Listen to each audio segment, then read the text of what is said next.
You look like a baddie, right? And all the weight's just like, oh, cute little bump, you know?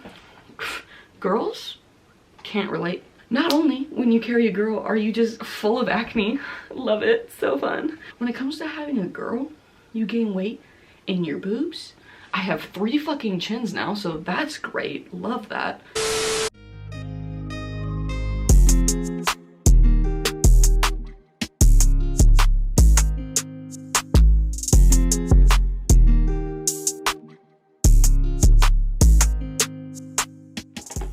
Well, hello and welcome back to my channel. If you're new here, hi. I have a few notes here, that's why if you see me look, I was watching Paternity Court, don't mind that. But I have a few notes here on my phone to really get more in depth with this update than I did with the last one. I'm gonna give you guys the details of a little bit of last week and then cover what happened this week with our follow-up ultrasound growth scan. For those of you that missed last video, it's going to be right here in one of these 2 corners. There's going to be a link. You can go watch that if you missed out on that one, but if you did watch that and you're here, or if you just don't want to watch it and you need a little recap, we're going to go over that right now. Currently, right now, I am 32 weeks, 4 days pregnant as I'm recording this. And for those of you that watched the last video, I said I didn't get I'm not going to get a growth scan until I'm 32 weeks, 5 days. However, my doctor misscheduled things, so I actually had 2 ultrasounds and I was only supposed to have 1. So they basically just moved the Friday one to Tuesday. Now it's 2 days later. I just had an NST, so I'll go over that a little bit too. But that means we have a quicker update than we thought we did. So this past scan, the past one, the one we already covered, where I had addressed IUGR, kind of what it is, and her measurements and how small she is or how small she's measuring, etc. So, as of the scan previously at 30 weeks, for those of you that aren't pregnant or are trying or are pregnant and aren't high risk and don't really get, or you're not at this stage yet of getting constant measurements for baby's head, baby's abdomen, humerus, femur, stuff like that. When I say these letters, you're not gonna know what it means, so I'm gonna put words on the screen for what it stands for and maybe like a little description of what it is, because I didn't know any of this either. So at 29.5, and that's kind of just the shorter way to abbreviate it, I guess, her BPD was measuring 28.1, so the 5 percentile. For her FL, she was measuring 29 weeks, so the 16th percentile. HC was at 28 weeks 1 day, that was the less than 2 percentile, so that was like our big red flag. Her AC was measuring at 28.3, and that was about 12%. Her weight at the time was in the 34th percentile, but matched with all these numbers and all of what they mean and everything, going by averages of 0 to 100%. Overall, she was measuring about 9%.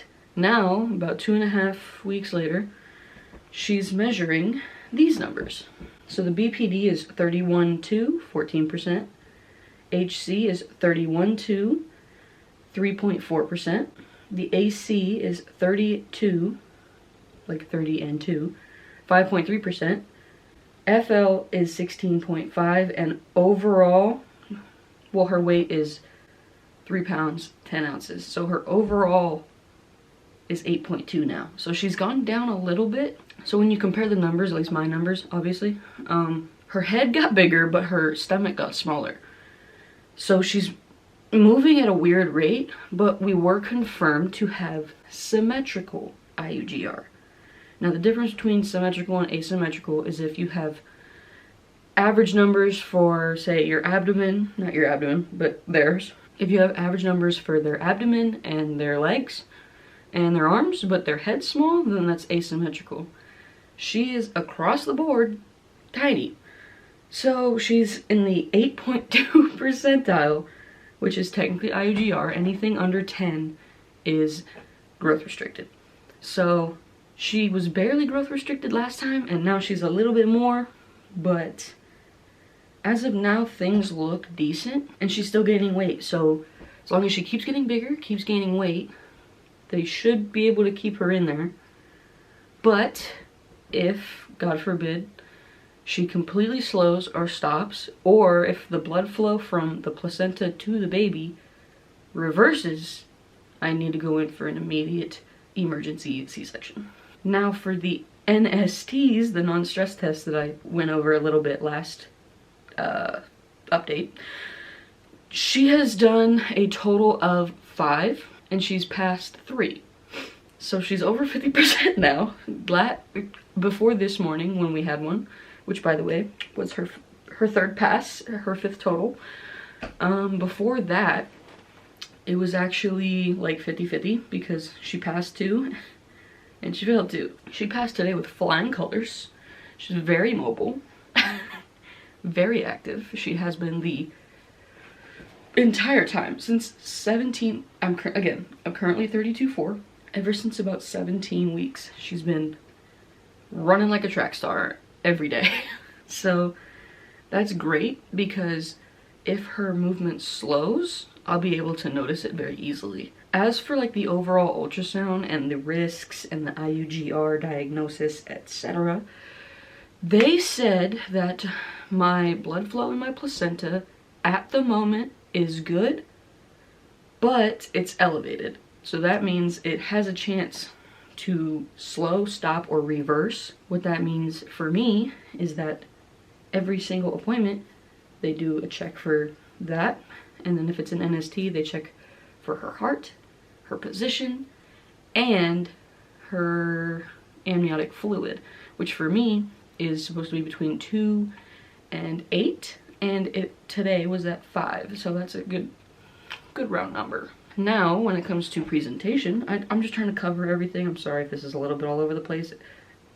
As it goes in, it comes out, you know? As of 2 days ago, at the ultrasound, it was confirmed she's in the cephalic, that word, I'll put it on the screen because I don't know how to say it. But what that means is I'm pretty sure, if I'm remembering this correctly, she is head down, and she's facing my spine. So she's basically in her birthing position now. However, I don't know, the way my body holds her or how she sits or whatever, her head's right here, like in close to the pelvis, right? And her little body goes up like that. Instead of it being like her being squished and straight up and down, she likes to do this weird little like snake slithery thing. So she's in that position, which is great, but she's also like contorted a little bit, which I get it, you know, same. As for just like life and outside of the diagnostic part of the video, I've been doing pretty well. As opposed to when I first got the diagnosis, I was like, what does this mean? I don't know what this is. Like, now I'm stressing out every day, like. And my appointments at that point were like every week or 2 weeks apart. So I was like stressing for a week until the next one. Now I have like 4 appointments a week. So I can't really be stressed if I see the doctor every other day. So that is what it is. And I saw a couple people that had mentioned to me that they wanted a bump date because they haven't seen it. If you follow me on Instagram, you have seen it. Especially if you're on my Instagram stories, you've seen it. But if not, I'll do it right quick for those that haven't. Let me go toward the light. This is 32 and 4. So I'm not huge, right? Which makes sense because I have a small person. But I think it's funny because I have gained 22 pounds. I was 160, which is technically overweight before. So 160, now I am 182. And every time I go to the OB and get weighed, girl, I'm like, oof, girl, we big. For those that don't know, this old wives' tale is true. When it comes to having a boy, which I've witnessed with my friends that have boys or my cousins and family that have boys, you carry the weight in your stomach. It's beautiful. You look like a baddie, right? And all the weight's just like, oh, cute little bump, you know? Girls can't relate. I can't relate. You know why? because not only when you carry a girl are you just full of acne, love it, so fun, even more than before, which is just great, love that, but also you carry the weight fucking everywhere. When it comes to having a girl, you gain weight in your boobs. I have 3 fucking chins now, so that's great, love that. Acne everywhere. Stretch marks, which for me, thank God, is I only have like 3. But there's some women out there that have like a whole stomach full, a whole booty full, a whole boob full. You know, I got mine right here on the outside of my little boobies. But I also have them on my hips and one tiny little baby one on my stomach. I don't know if you guys saw it, but like this fucking thing, that's the only one that exists on my stomach. So basically, when they say, oh, girls, they steal your beauty, you know, you get real ugly whenever you're carrying a girl, I can verify that. I've gotten so fucking ugly and big and just worth it though. I hope you guys enjoy. I apologize for the long video. I just wanted to make sure I got everything out in more detail this time. But if you guys enjoy, go ahead, drop a thumbs up, subscribe down below, hit the bell notification so you never miss any of my videos, and I'll see you guys next time. Peace.